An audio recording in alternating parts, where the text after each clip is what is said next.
Entre los objetivos principales de la iniciativa queremos destacar dos.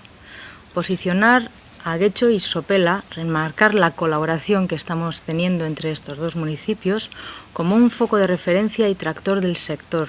basado en la industria existente y en agentes estratégicos como la Diputación Foral de Vizcaya, los centros de investigación y las universidades.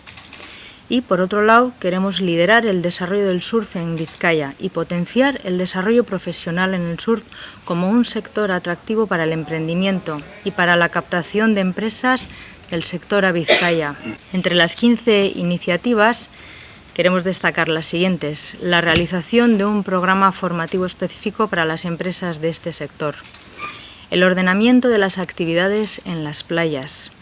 una misión comercial a un destino de surf referente en Europa,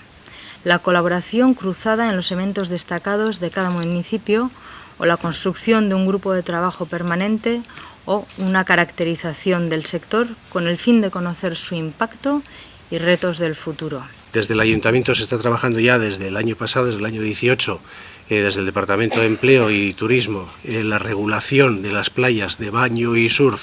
con las escuelas propiamente dicho, y entonces ya llega el momento en el que,